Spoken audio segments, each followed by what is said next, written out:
I am honored to welcome Susan Muaddi Darraj back to her hometown of Philadelphia, the place where she sent her first book of interlinked stories, The Inheritance of Exile. Her second story collection, A Curious Land, won the 2016 American Book Award, the 2016 Arab-American Book Award, and was a finalist for the Palestine Book Award. And as I expect many of you know, she's also the author of Farah Rocks, the first children's book series to feature a Palestinian-American character. A former Ford Fellow and winner of the Maryland State Art Council's Independent Artist Award, she teaches creative writing at Hartford Community College and Johns Hopkins University. Tonight, she joins us with Behind You is the Sea, the story of three immigrant Palestinian families who experience very disparate versions of contemporary American life.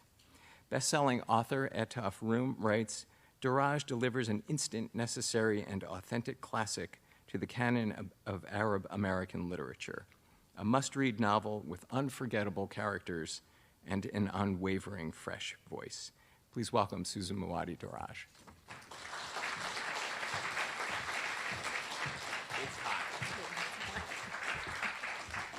Thank you.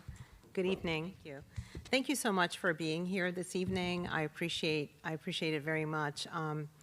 As Andy mentioned, this is my hometown, Philadelphia, and I have wonderful memories as a child of my mother taking us to the library, where I felt very rich walking into a library, feeling that I could check out any book that I wanted and they would let me keep it.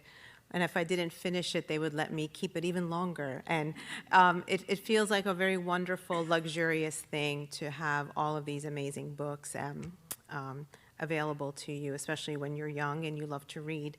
I'll just say a few words and then I'll read to you from my book. And I would love to take some questions in the second part of our time together, if that's all right. I wanted to just talk a little bit about why I write, because the elephant in the room, of course, is that we are in this really horrific moment in world history right now. We have an active hostage situation going on, and we have a genocide, and we have lost thousands and thousands of lives, particularly Palestinian lives. And I did not write this book, obviously, anticipating that it would be launched in this time. But I think I've come to terms with it because it's reminded me that Palestinian lives have to always be affirmed. And I hope that my work in some small way does that. I wrote a children's series a few years ago, Farah Rocks, as Andy mentioned. It's the first children's series to feature a Palestinian character. And that felt like quite a breakthrough. And I was most happy to see that children of all backgrounds really appreciated Farah and her bravery and her sarcastic wit, which I imbued some of my own personality with her. And I think that it's really important for children to have what specialists call windows and mirrors. You know, I think a lot of children have a lot of mirrors, and they can see themselves in books, and a lot of children do not. So I wrote Farah for the children who don't see themselves in books. I wrote Farah so that Palestinian kids can see themselves, they can have a mirror. But I also wrote it so kids who are not Palestinian can have a window into Palestinian life. Dr. Regina Sims Bishop used that windows and mirrors metaphor. But I think adults also need windows and mirrors, right? Don't we love it when we fall into a book and it's an experience that's so different than our own, and yet we feel so connected to the character? I felt that way about so many books. One of the finest novels I've ever read is A Fine Balance by Rohinton Mistry, and it's set in India during the time of Indira Gandhi, and I felt like I was right there. It was like such a compelling book. I felt that way about books throughout my life, everything from Anne of Green Gables to Shakespeare to Chinua Achebe to lots of books. So I think that the human imagination is the key to empathy. It's the key to a peaceful life and a peaceful coexistence. And so I hope that in my work, in some small way, I can offer people a window into Palestinian-American life, because Palestinian-American life is very fraught, and it feels very fraught right now to be a Palestinian in America, right? It feels like we're kind of being categorized and we're being, summarized in a way that's quite dehumanizing. And I don't know if people really appreciate the experiences of Palestinians who've come to the States. I'm trying to do that in this book. Let me talk a little bit about my process in writing it, and then I'll read a little bit from it. So, when you read the book, you'll notice it's told from lots of different viewpoints. So every chapter is from a new viewpoint. And I did that deliberately because the Palestinian experience is one of diaspora. We are currently in a diaspora, our community. And so Palestinians all over the world have such a varied experience. And Palestinians in America have had quite a different welcome in America. There's a lot of variety in how they've arrived here and what they found when they got here. I set my book in Baltimore because I've been living in Baltimore for a long time. And Baltimore is a very interesting city. It's still a very deeply segregated city. There's a wonderful book I just read, The Black Butterfly by Dr. Lawrence Brown, about the very stark segregation in Baltimore, where you can actually kind of like feel the segregation. You can feel it, you can see it. And I wanted to explore what happens to an immigrant community that's fleeing war and fleeing trauma. What happens when they arrive in a part of America that still hasn't resolved its racial history? I think that's a very interesting experience for immigrants when they come here, is they're not arriving in a country that's got their act together. Immigrants are arriving in a nation where we are still banning books that simply tell the truth about things like indigenous genocide, about slavery. I remember in my own children's middle school, there was a book that the teachers decided to use, the Ibram Kendi book, stamped. There's like a teenage version of it written by Jason Reynolds. And the history teachers in the middle school decided to use it in the history class, and I thought that was great. My kids had already read it. I was like, that's great. And some parents, protested that. They didn't want their children to feel bad about history. We have a problem with confronting, our past. And so what happens when immigrants arrive here with their own layers of trauma? What happens when they arrive in a nation that has not dealt with these or reconciled or even confronted this kind of past?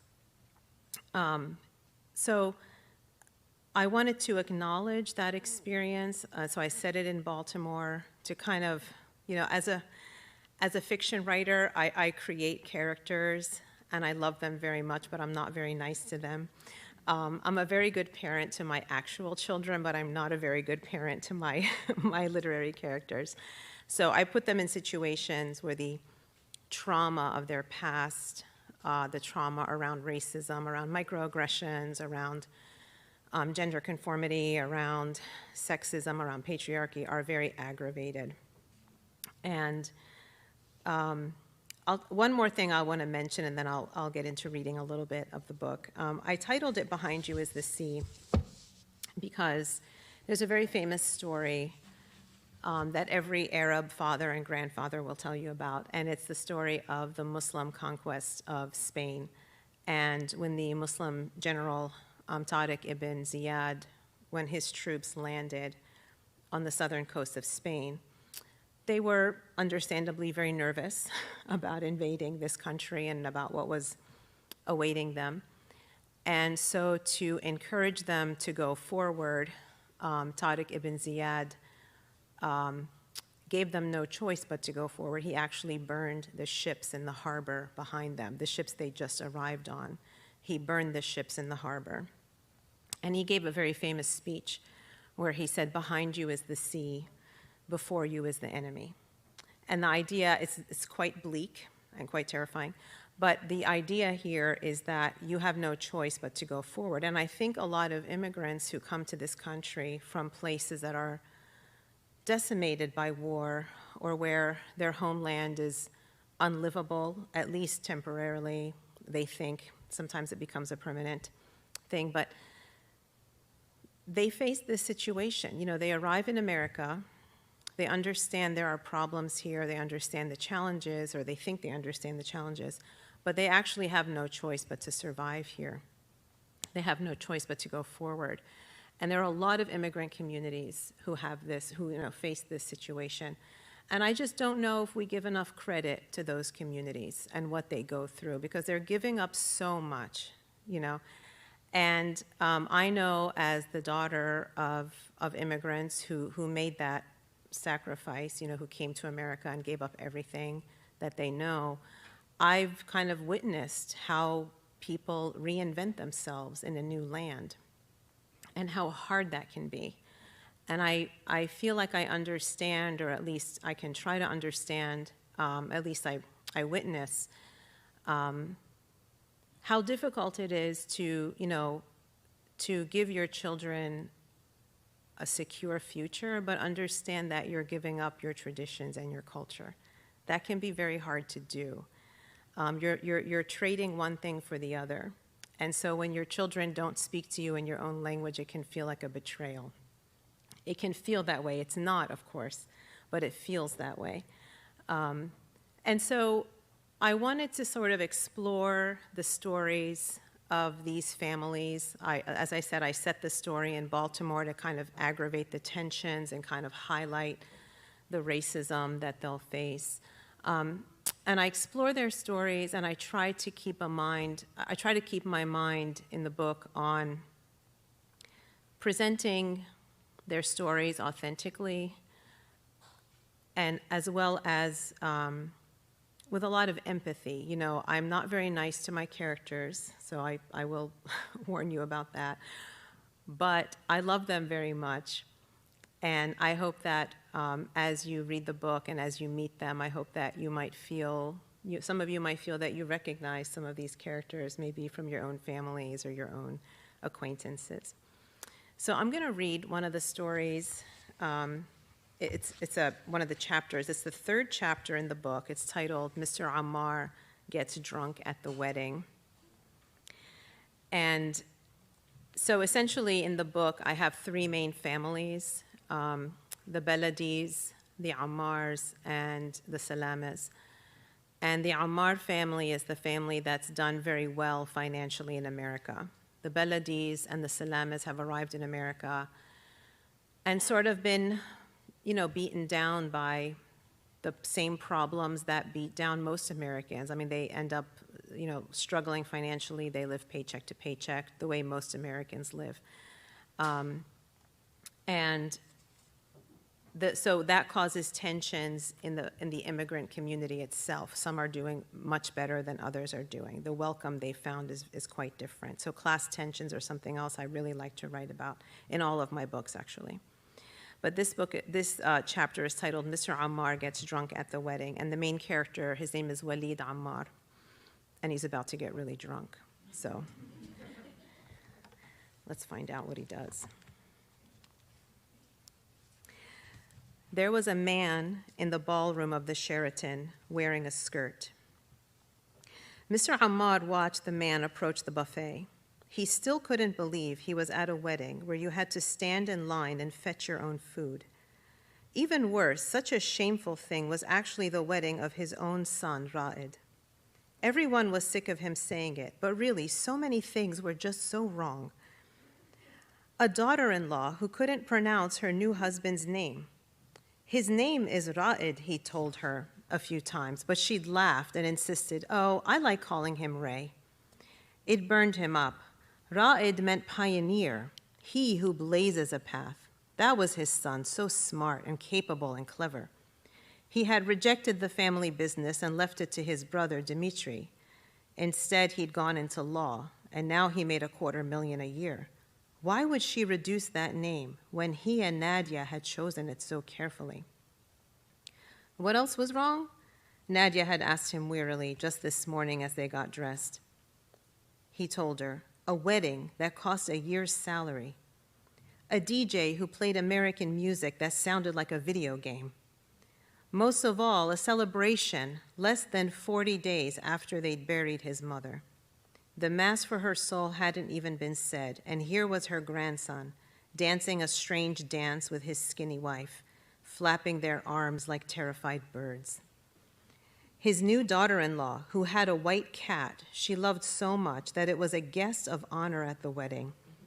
It sat up on the head table on a white satin pillow, presiding over the party like a princess. And now this man with his skirt. This man with a red beard and bare legs at his son's wedding, eating pork on a stick, astaghfirullah. Ra'ed didn't care about his opinion. He'd worked so hard to put him through college, to buy him a nice car, to buy him nice suits for his job interviews, and now that the boy was a man, he didn't want his father's advice. What was so bad about having some Arabic music at the wedding, he'd asked his son in a private moment when she was not around them. Ellen's family is proud of their culture, just like we are, Ra'ed had argued. You have to respect that. But we have a culture too, he told Ra'ed. Your brother Dimitri, your sister Lemia, both had Arabic music at their wedding. Why not you? I want to dance at your wedding. That's when his future daughter-in-law had walked over and revealed she'd been listening to them the whole time. My aunt is a harpist, and she's playing a special song, she said firmly, her blue eyes staring boldly at Mr. Ammar. It was funny how she broke her own performance of sweetness to get her way in this. Mr. Ammar wasn't stupid. He'd been in America for 30 years. He knew the elusiveness of delicate white women, how they drew Arab boys to them like planets to a fiery star, how they turned young men into blushing, stammering fools. He saw how Ellen, with her pink nails, her slim wrists, her tiny waist, transformed Ra'ed, his football-playing lawyer's son, a child he'd poured all his energy and love into, the child he'd prayed for. Well, no matter about all that now, because like a witch, she changed him from a pathfinder into a mule that lowers itself to the ground for its back to be loaded. And while she was controlling him with her glossy smiles, her heavily lined eyes making her look like some kind of elf, she would joke, Ray and I share a culture. We're both Leos. Like it was such a big fucking deal. 1/12 of the world are Leos, he wanted to shout at her every time she said it. All around him, people talked lightly and laughed. My mother is dead, he wanted to shout. Stop clinking your glasses. But they continued talking about the tall, dark, handsome groom and the bride who looked like a model.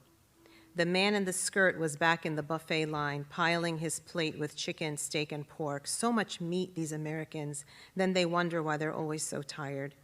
Mr. Ammar thought Ra'ed should count that guest as 4 guests and not 1.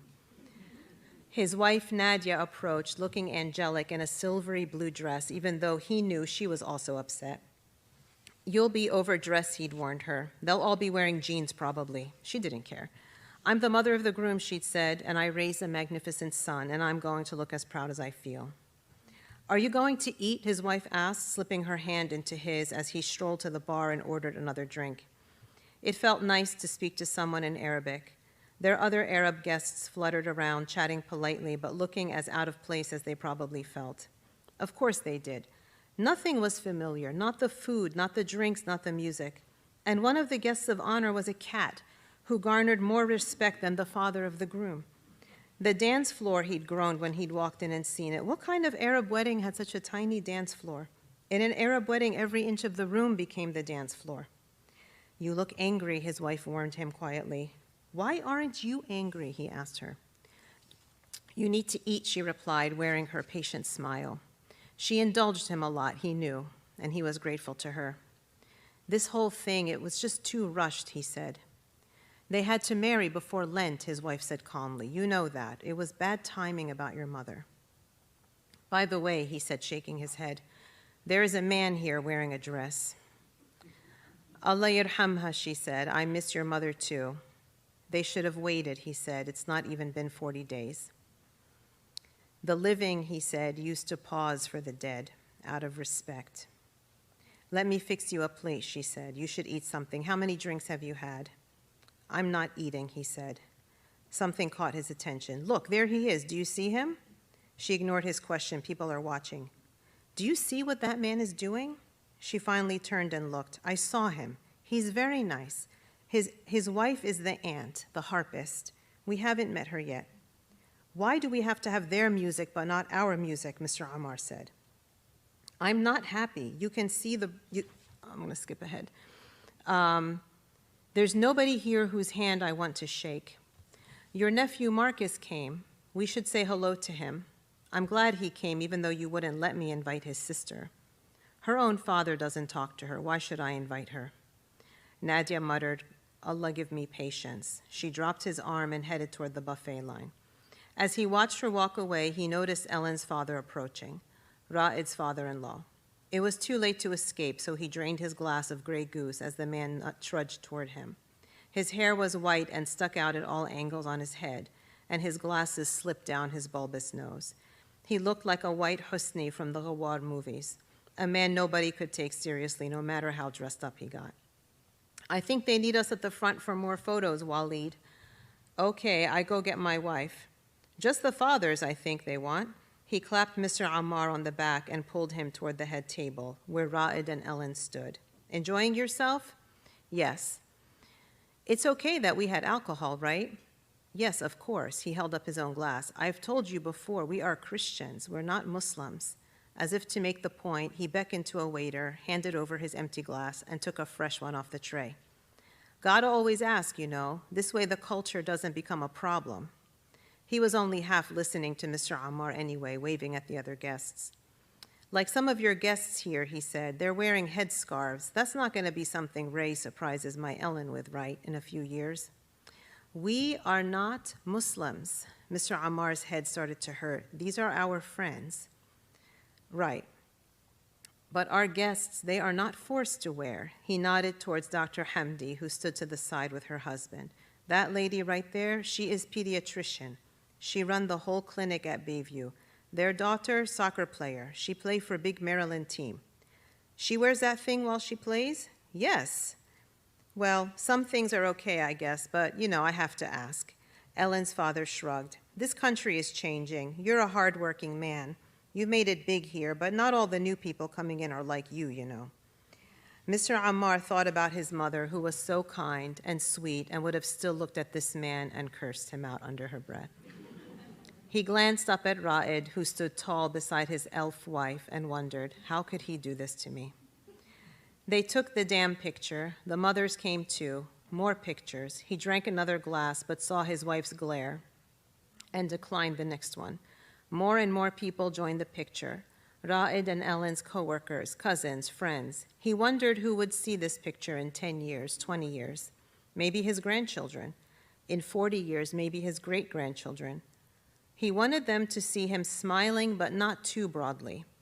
He was going to lose his son. He'd already lost his son. And if his grandchildren grew up feeling lost in the world, unattached to anything, he wanted them to know that even before their birth, he had anticipated this, and he had been sad. "I wish Siti Feiruz were here," Ra'id told him somberly as they posed for a father-son picture. "Oh, your grandmother?" his tiny wife asked. Ra'id nodded sadly, and everyone made a sympathetic sound, even though they had been dancing something called a Cupid shuffle just a few minutes before. He wished his son had not said that, because now he was sinking into his memory of those final days in hospice when she was gasping for breath. He'd sat many long hours in that room with her, just the two of them sheltering from the rest of the world. Over the beeping of her machines, she'd mumble to him, thinking he was his dead brother, and spoke to him so lovingly in her delirium. "I missed you, Michelle. Where have you been?" And in his own desperation to comfort her, he had lied. He'd pretended to be Michelle, who could make everyone smile just by walking into a room, and who should have been the one to live.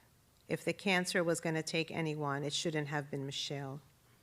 And that's why now Mr. Ammar could not stop himself from replying to his son, "If you miss her, you should have respected her memory."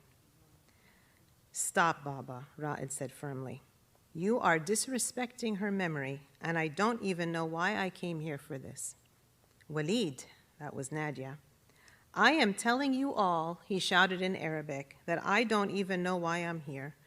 There is nothing here for me at this wedding. Several people tried to calm him down. His son Dimitri, the one who was always smiling and flirting with women.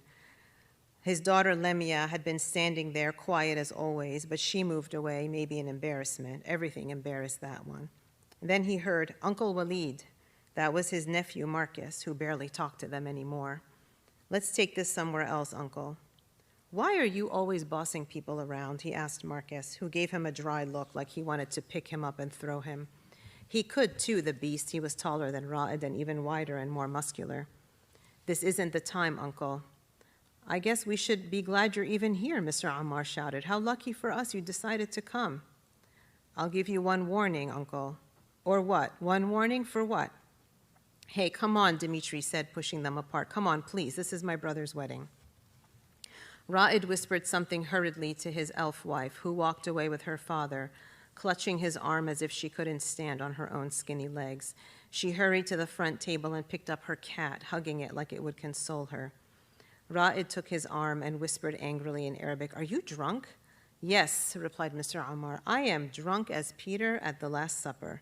He yelled toward Ra'id's father-in-law, Peter, you hear, not Muhammad, Peter. Marcus rolled his eyes. You're embarrassing everyone, Uncle. Mr. Ammar felt a fury ripple through him. This beast dared to correct him after everything he'd done for them when his mother died. Oh, you want to open your mouth. You're just mad at us because we don't talk to your sister anymore. Isn't that it? Marcus became very quiet. Well, guess what? Nobody talks to her, Mr. Ammar had told him now. What could his nephew say to that? Why would she? She's not welcome here. She's shacking up with her boyfriend, he shouted, getting close to Marcus. The punch hit him in the stomach, swift and fierce like a rifle butt. Later, his wife would say, at least Marcus had spared him his face. People gasped, and Mr. Ammar struggled to breathe for a few seconds because of both the pain that bloomed in his belly and the fact that Marcus had knocked him flat on his ass. Ra'id and Dimitri shouted at Marcus to get out, and from his view on the floor, Mr. Ammar watched his thick, wide back retreating, pushing through the stampede of people to the front of the hall. Some lifted him, others squawked nervously like chickens. What happened? Why did the big guy hit the groom's dad? Should we call the police? No police, no police, he heard his wife imploring someone. Everything is okay. We're okay, everybody, Ra'id said. Not a fight, just an accident. My father tripped. The muttering changed as people who had not really seen the punch began to absorb and repeat the new story. And that was it. Marcus, who was heading out the door, was no longer the aggressor. The story morphed quickly. He, Mr. Ammar, was a drunken fool who'd embarrassed himself at his own son's wedding. I am leaving, he announced, standing up. This is not right, and this has not been right from the beginning. He walked out slowly, his hand pressed to his side. It hurt to inhale, but he raised his head high, his eyes meeting those of others directly until they looked away. Ra'id didn't follow him out. When he turned back to look, he saw Ra'id at the front, looking angry and disappointed, his arm around his wife, consoling her while she consoled her fat cat. His wife and a few others did follow. I'm fine, he told them dismissively after a few minutes, because nobody was saying how bad Marcus was or how arrogant or wrong he'd been. He felt that they blamed him, at least partially. Eventually, they wandered off, including Nadia, who muttered, I'm going to check on Ra'id. Alone, he trudged through the Sheraton's carpeted hallways until he found himself in an empty lounge room. He stood under a large chandelier, assembled from thousands of glass beads, each one reflecting the light to look bigger and more important than it really was.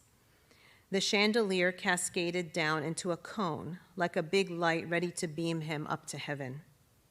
Maybe that wasn't where he'd end up, he thought, looking around at the ornate room, lined with tall vases of flowers, plush carpeting, rich sofas, and chairs.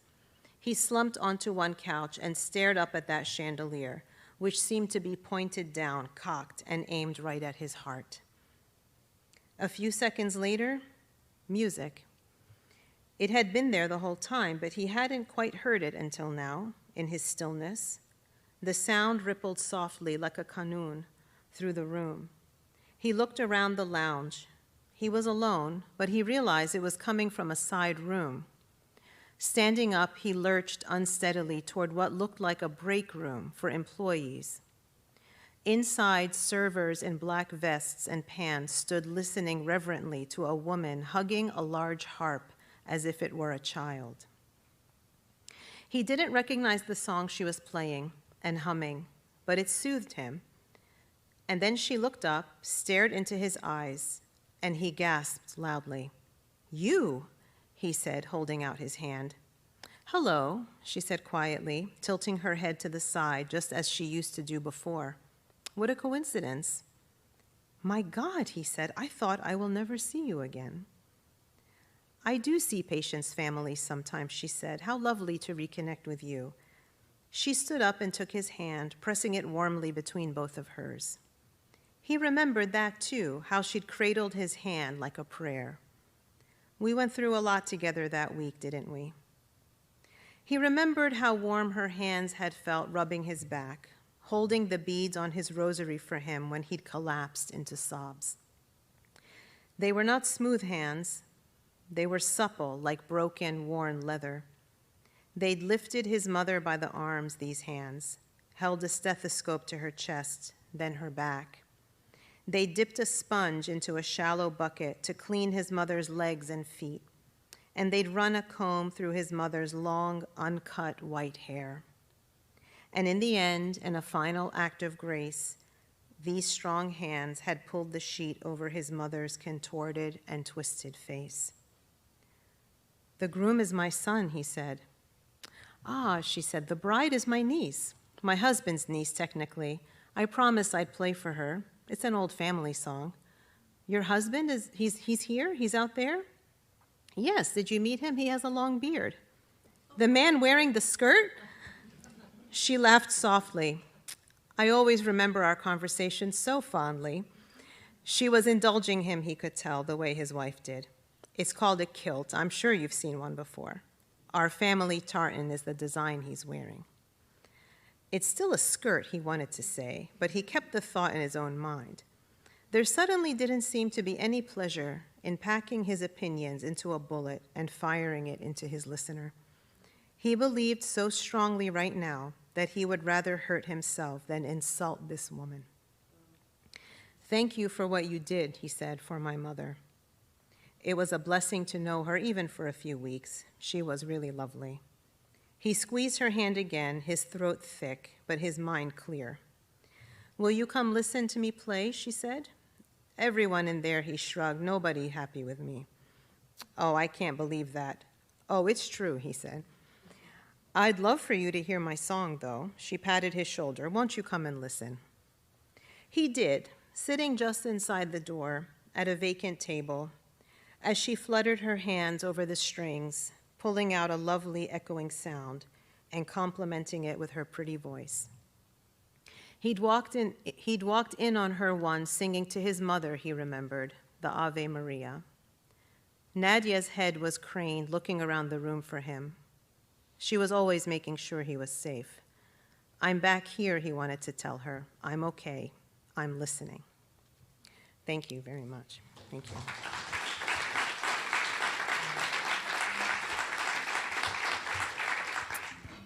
Thank you for reading, and thank you for sharing the book with us today. I have a question regarding a topic that you've already addressed a little bit, but I wrote down that I admire the structure of your book and the way that you tell the story from multiple perspectives rather than one character. I like how it seems to capture more of the experience of the diaspora. And it reminds me of a novel from author Tommy Orange titled There, There, in which he uses that same structure of several perspectives to tell stories from the Native American diaspora. So my question for you is, could you talk about the challenges of compressing a community's experiences into a single novel? And possibly if you could give recommendations for other novels, influences maybe, that come to mind talking about this structure? Oh, that's a great question. Thank you. And Tommy Orange has a new novel coming out in a couple of months. It's It's going to be really good. He'll be here in March, just to give it a plug. Oh, good. Okay, great. Excellent. So I love to write short stories. I always have. And this is a novel because the stories are really, there's an overarching arc. And the main character is actually Marcus, who just punched his uncle in the stomach, as you saw. The novel is really the story of Marcus and how he kind of interacts with his community.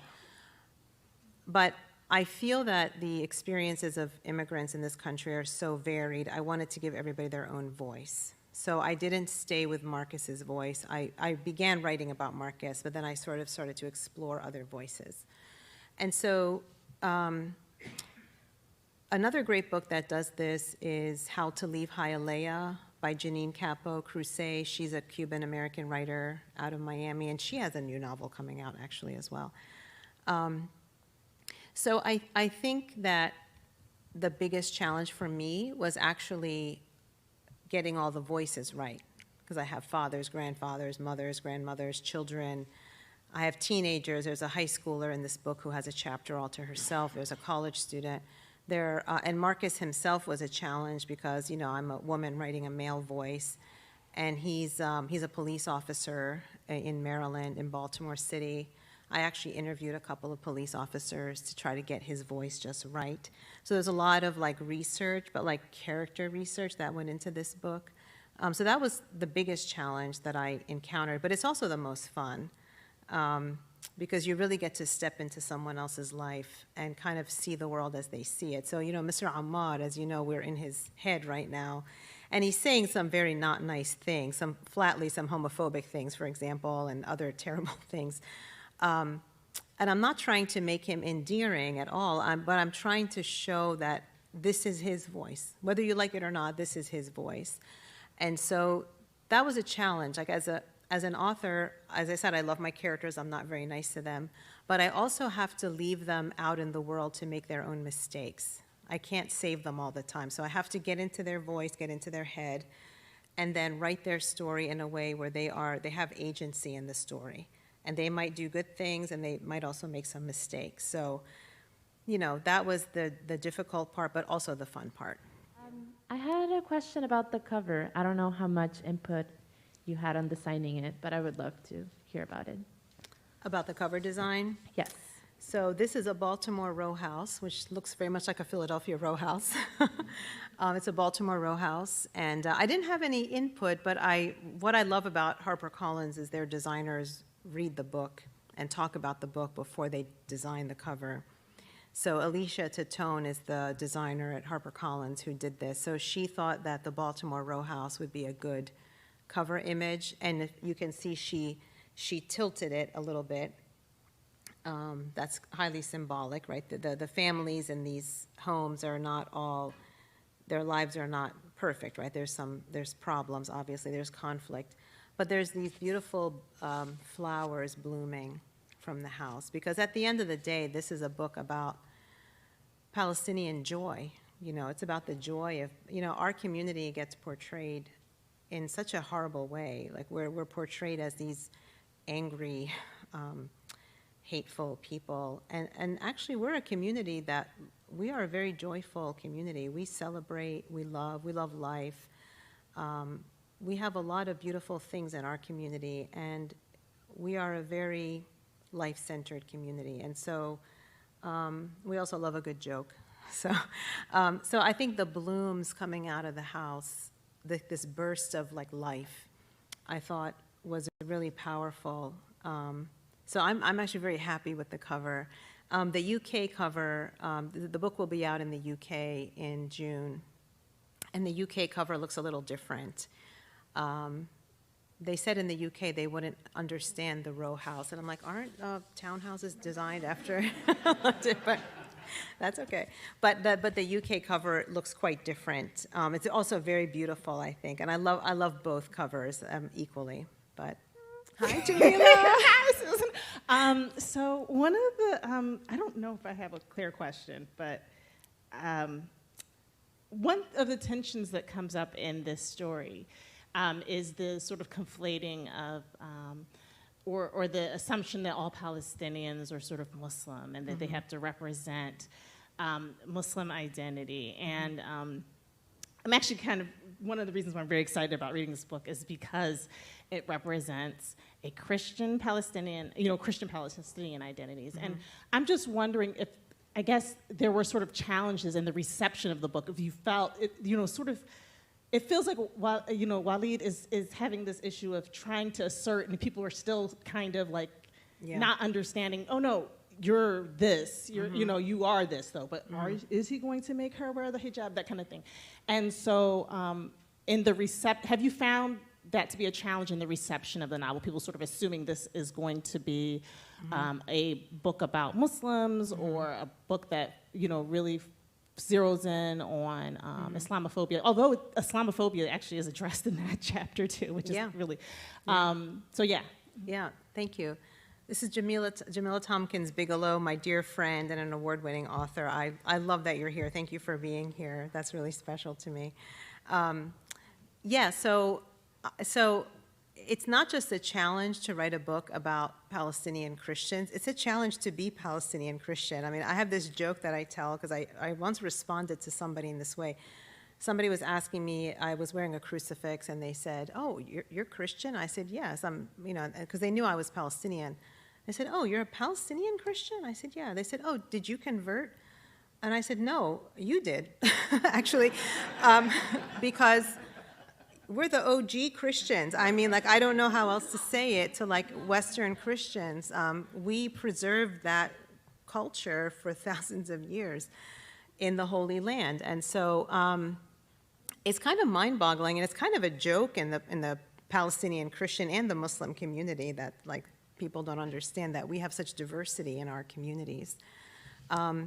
And at the same time, as you indicated, Palestinian Christians also actually face Islamophobia. So we're interesting in that we are a society. About 20% of Palestinians are Christians across the diaspora.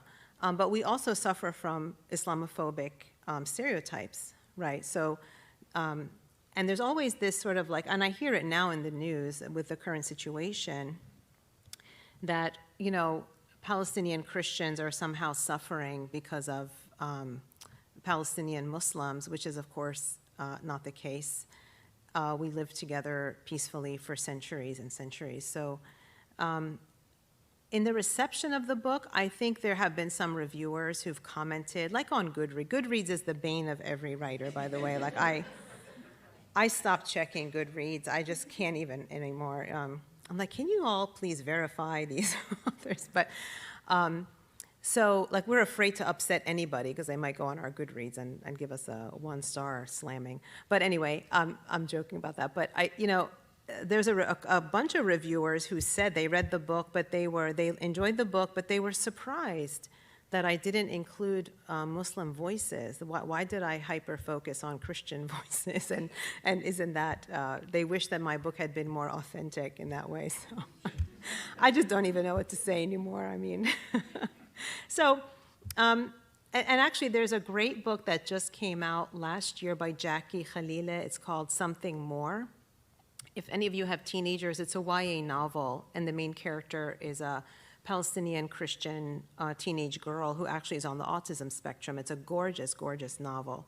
And I think people told Jackie the same thing. Does she have to be Palestinian Christian? Yes, she does. So, yeah, I think it's just more surprise that people are surprised at, but hopefully this is part of the process of the windows, right? Opening the windows and seeing into another community. Thanks for that question. I'm wondering if you've had different experiences writing and publishing for children versus adults and what that's looked like.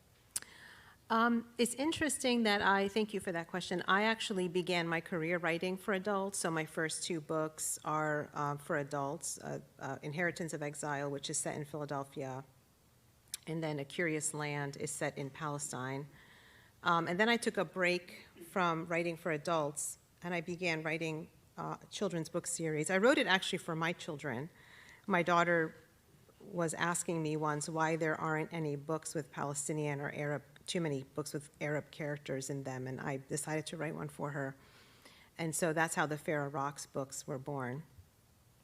And I had a lot to learn about writing for children. I realized early on I was underestimating the child reader quite a bit, and so I had to really refocus and sort of like elevate the content and the language with the understanding that children can take it. You know, children are very sophisticated in their reading levels, and in their understanding, and they're much more receptive to ideas and new thoughts and concepts.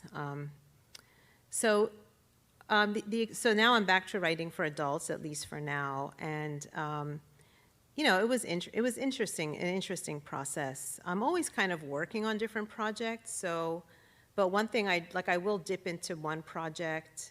If I'm not having a good day with one book, I'll kind of dip into another project. But I do definitely separate the children and the adult books, just because of the kind of mood I have to be in to write for each of the different audiences. And the reception, I think, has been good. I mean, I've been very grateful for the reception. That the Farah Rocks books are, you know, in tons of school libraries and public libraries around the country. I'm very grateful for that. So the reception has been good. Hi. I had a question about your process, your writing process. Do you start by knowing what types of characters you want to create and then put them in situations? Or do you know what kind of issues and situations that you want to put them in and build the characters out from there? That's a great question. My process, I always start with a character that comes to my mind. And it's always a very clear character, someone who's very clearly defined in my head. So for me, it was Marcus. And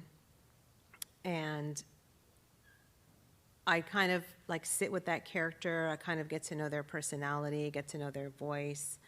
I keep a writer's journal. I've been keeping a writer's journal for like 35 years. So anything that happens in my real life or something I see on the news or at work or whatever, something interesting that I note, like the way somebody said something, or I kind of observe people. I'm that person in the cafe who I'm like really eavesdropping on you the whole time you're talking, so just be aware. But I really focus on things like body language and how people look. And like, for example, you know how you can look at two people sitting at a table and they look like they're having a perfectly polite conversation, but you know they're fighting. You know they're not happy with each other in this moment. It's that kind of body language. So I take observations, I think, from this great well of observations I've made, and I kind of imbue my characters with those traits and idiosyncrasies. And then once I have that character defined, and of course they're defined by what conflicts they're going through right now, like what is the problem that they're having, that also helps to define them. And then once I know what the problem is, I try to make the problem much, much worse. So I told you I'm terrible. So I try to make the problem much, much worse to bring the issue to a head, right? And then I observe, how do they behave in that situation, right? So Mr. Ammar, if you notice, was getting increasingly more drunk and increasingly more angry. But I hope you could see that what he was really angry about was he feels his mother's memory has been disrespected. And it's coming out on all of these guests and on his daughter-in-law and all of these things. So I try to kind of have two conflicts happening at the same time. There's like a surface conflict, but then there's like the real conflict underneath that. So I'm kind of playing with these parallel conflicts, and I'm intersecting them throughout the story. So that's kind of my process. It's a lot of revision, this took me 6 years to write this book. I have 3 children, so they had something to do with that timeline. But But I did take 6 years because I do a lot of editing, and I read my stories out loud to try to get that tension right. Sometimes the comic relief moment, I try to throw in a couple of humorous moments in there as well. But so a lot of rewriting is also part of the process, of course. Following up on that question, how do you do you have to work on that observation skill? Is just something like you're born with, like being able to go beyond the superficial and like really seeing how people are interacting and picking up on that? How do you sharpen that skill? It's definitely something you develop. for example, I always ask myself lots of questions. I'm the most nosy person, by the way, you'll ever meet. I'm very nosy. So if I hear that someone, you know, if I'm at work and somebody says, oh, you know, Lisa had an argument with so-and-so, I'm like, really, what happened? Like, and I'm not just being gossipy, I'm really not. I just want to know what happened. But then I also think to myself, well, what would have made her react that way? She's normally very well composed. Like, what would have made her react that way? And then my imagination kicks in. Maybe she had a fight with her son that morning. Maybe her son was just told he's not going to, you know, make it into the, you know, whatever, National Honor Society, or, you know, whatever. I mean, like, I just try to, like, imagine what happened before, earlier in the day, to bring the character to this moment where this thing happened. Of course, I'm talking about real people, but what happened to bring them, like, to this moment where there was, like, this explosion, right? And that's, of course, where the story starts, in that moment. So a lot of it is asking questions, and when I don't know the answer, my imagination is there to save the day. So I do that with my characters. Like, what would make Mr. Ammar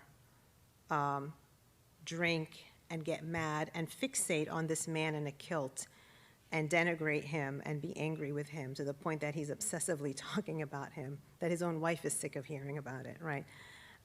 What would bring him to this moment? And I just kept imagining all of these other things happening, and I just kept layering and layering.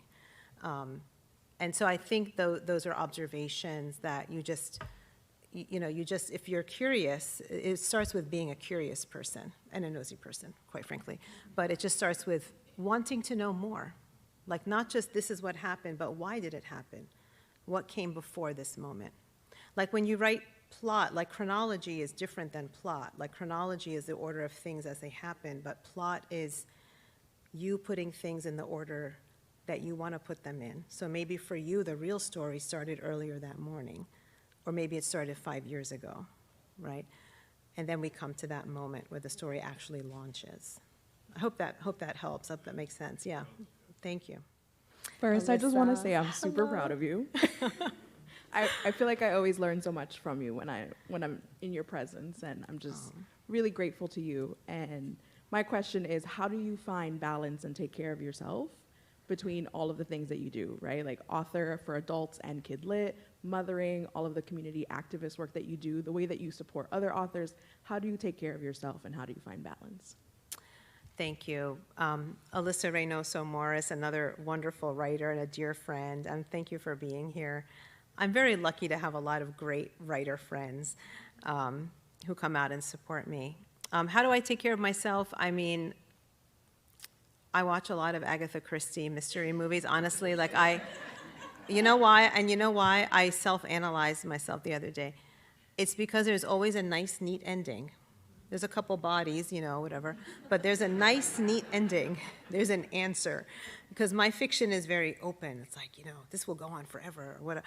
But like with those kinds of, like, you know, English cozy mysteries, you know, whatever they call them, only the English would call a murder mystery cozy, but that's what it is. It's like a lovely wrap up, and there's like always this clear solution, you know. That started, I think, when I was a kid. I was very obsessed with Sherlock Holmes stories. I read them obsessively. I mean, the Hardy Boys had nothing compared to Sherlock Holmes, right? So I think I do a lot of fun reading, and I even reread some of those books. And I'm, as you know, I'm a big baseball fan, so when baseball season's almost here, everybody, hang in there. Just hang in. Super Bowl is, when it's over, then our time begins. So I watch baseball. I love to watch baseball. Baseball is just like a long, long game, but very orderly and very neat and very fun to watch. So I do have a sporty side of me that helps me relax as well. And I love to go in Baltimore. I love to go to the games, like on a Sunday afternoon, and just kind of relax and watch the game. So that's what I do to relax and take care of myself. Yeah, thank you for that question. Well, we wish the Baltimore Orioles and Susan good luck with this book. Thank you very much. Let's give her a round of applause. Thanks, everyone.